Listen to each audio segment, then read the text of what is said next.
안녕하십니까. 하이퍼스와 경산 원장 유정상입니다. 자, 이번에 경산여고 1학년 중간고사 시험 분석을 해볼 텐데요. 작년하고 재작년하고 좀 다르게 시험 범위가 이제 원래 도형 이동부터 함수 조금 들어가는 요정도까지였는데, 이번에는 아예 집합부터 함수까지였고요. 그리고 이제 시험 문제 자체가 22문제였는데 함수에서 13문제, 그 중에서 합성함수에서 7문제가 나오면서 굉장히 조금 편향되게 문제가 출제가 됐고, 난이도 자체는 계산이 막 복잡하다거나 그런 문제는 없었지만 좀 생각을 많이 해야 되는 문제, 사고력을 요하는 문제가 많았기 때문에 사실 이제 모의고사 문제를 많이 풀어본 친구들이나 심한 문제 반복을 많이 한 친구들한테는 시험이 조금 쉽게 느껴질 수도 있지만, 그렇지 않고 그냥 일반적인 센이나 이런 정도 난이도의 문제들만 많이 풀어본 친구들은 그런 친구도 70점 정도는 받을 수 있었겠지만 그 이상의 점수를 받기는 조금 힘들었을 거고, 정말 교과서나 기초문제, 기본 문제만 풀던 친구들은 시험이 많이 어렵게 느껴졌을 겁니다.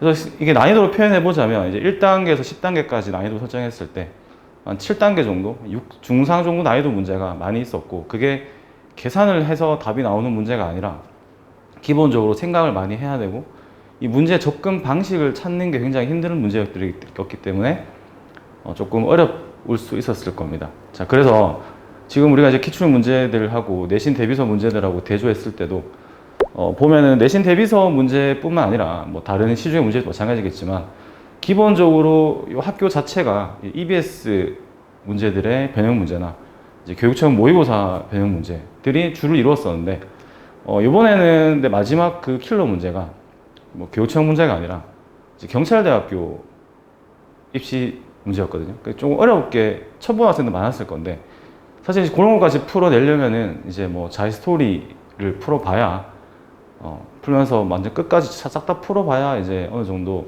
접근할 수 있는 문제였고, 물론 풀이 방식 자체는 크게 어려운 문제는 아니지만 이제 그런 류의 문제들을 접해보지 않은 친구들은 굉장히 어렵게 느껴질 수 있는 문제였습니다.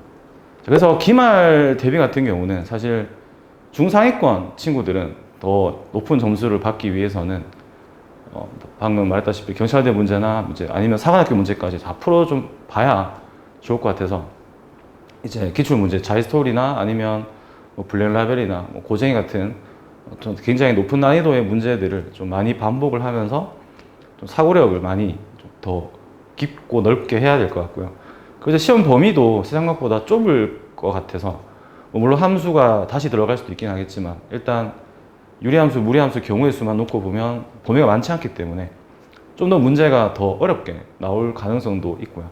그리고 이제 중하위권 학생들 같은 경우는 물론 교과서나 기본적인 RPM, 센, B단계 정도 푸는 것도 중요하지만 그래도 교육청 모의고사에서 조금 쉬운 4점짜리라든지 이런 정도의 문제들은 좀 많이 접근을 해보면서 생각의 폭을 좀 넓히고 사고력을 좀 많이 키워 놓는 게 기말 칠 때 지금보다 좀 더 나은 성적을 받기 위한 좋은 방법이 되지 않을까 생각을 합니다.